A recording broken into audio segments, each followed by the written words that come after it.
farmers exchanged tuberculosis infection with one another in a constant cycle of blood-streaked coughing and fever. She had spent enough time with Breton priests by this point to think to herself how odd it was that this Frenchman was suggesting that she was lucky not to be more like him. After the superior ocean came more miles of forest, taiga similar to that she had glimpsed on the tree line south of Arpion, but more vigorous, studded with poles holding wires, and occasionally with roads. And then the land gave way to flatness that reminded her of the barren lands, marked into squares like the quilts the nuns made in Chesterfield Inlet. She saw men working the land, and the priest told her they were cutting grain, gathering the plant that they turned into the flour with which they made bannock. They stopped for a day in a place called Winnipeg, which she had seen pictures of, more than she had of the superior ocean anyway, or of land as level and brown and dry as tightly stretched and scraped caribou skin.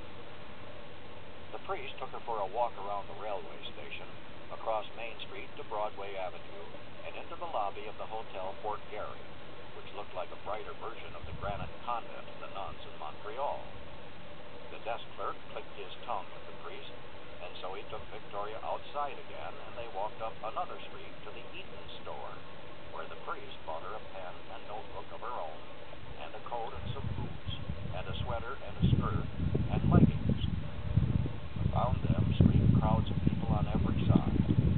Victoria had lived her life traveling with her family of 4 and her uncle's family of 6, counting the summertime congregations on the coast and the nuns and priests and patients in Chesterfield Inlet.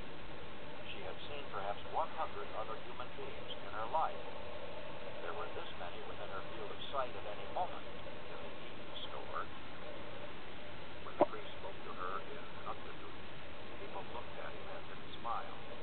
They spent the rest of that day walking silently around the loud streets, and even as it was becoming dusk, Victoria couldn't stop staring at everything around her.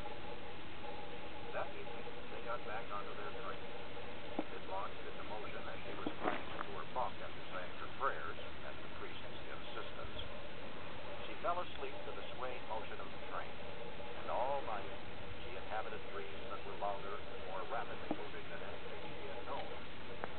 She thought to herself in her sleep that this was odd.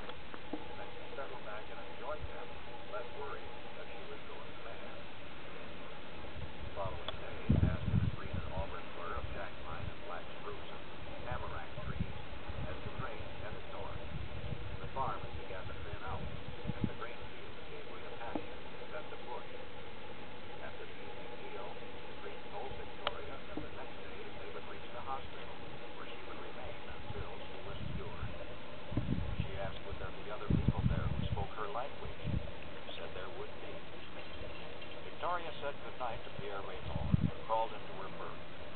Behind the black felt curtain, she removed her dress and changed into the coarse woolen nightgown the nuns had pressed upon her in Montreal. As she fell asleep, she listened to the priest whispering his own prayers over and over again, the click of his rosary beads in counterpoint to the rattling of the train.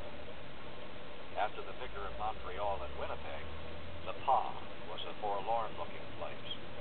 By the time the train had come to a stop at the station, Victoria had seen enough to be disappointed by the bush town's muddy streets and its drab hardware store and bars. Pierre Raymond and Victoria